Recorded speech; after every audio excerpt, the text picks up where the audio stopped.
Hello and welcome to Chapter 9. We are talking about competition, cooperation, and integration. Let's review the learning objectives now and then again after you read this chapter.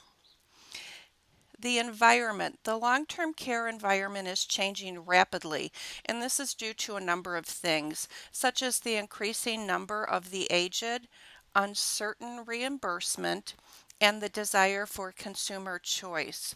There are financing changes as well.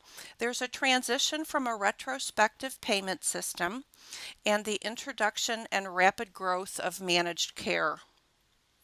Competition is increasing and will continue to do so. Let's look at the conditions required for effective competition.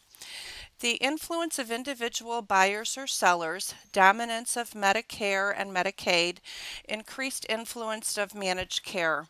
Also, the collusion to fix prices or quantities.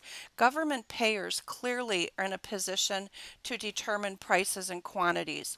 Also, there's a free and easy entry into the market. The long-term care market is not easy to enter due to regulations. Also, government imposed restraints.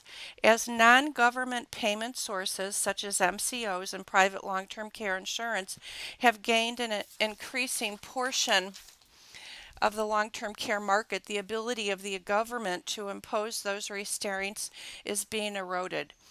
Also, information about price and quality. Providers have not done a good job of getting such information, but it is improving. Competition from other healthcare organizations. There's competition coming from other types of providers, specifically acute hospitals. Hospitals are also competing for market share and they may move into long term care. Hospitals are powerful opponents in the competitive long term care market. They tend to have sound infrastructures both physically and organizationally. So, the effects of increased competition, let's take a look at these.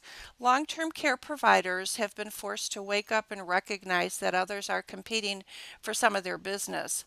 One side effect of increased competition has been the increase in the number of multi facility chains and the corollary decrease in the number of single site, privately owned long term care organizations.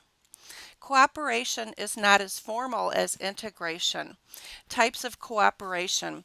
The transfer agreements, with other types and levels of providers, referral agreements, sharing of services, and shared purchasing. These are encouraged by the bundling provisions of the Affordable Care Act. Moving from cooperation to integration.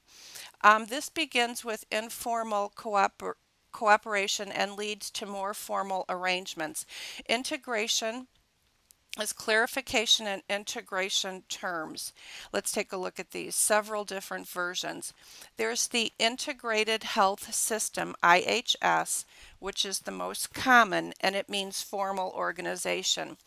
The Integrated Health Network, known as IHN, is not as formal as the IHS, but more than a cooperative arrangement.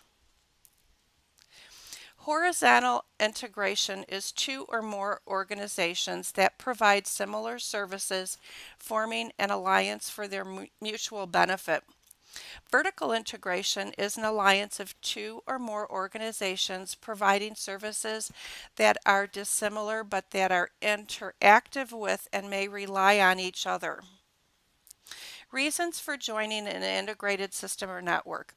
The economies of scale, which is savings by sharing, gaining market share, which is joining a larger, more competitive organization, increased bargaining power, strength in numbers, and protection from competitors, strength from affiliation with other organization.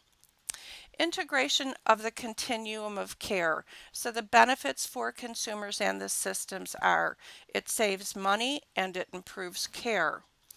Elements of an integrated health system, again IHS, or integrated health network, again IHN, interentity organization and management.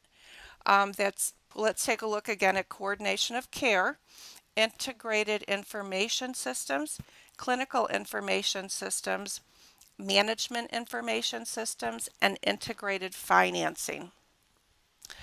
Governance issues, such as joining an integrated health system, can create issues concerning who governs and how.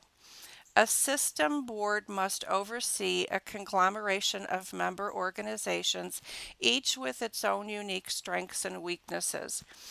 We must consider both interests of overall systems and individual member organizations. The role of the long-term care in the integrated services is the integration in long-term care is far from mature as a business. It is, however, the way of the future. So, in summary, please read the chapter and review the learning objectives, and I thank you.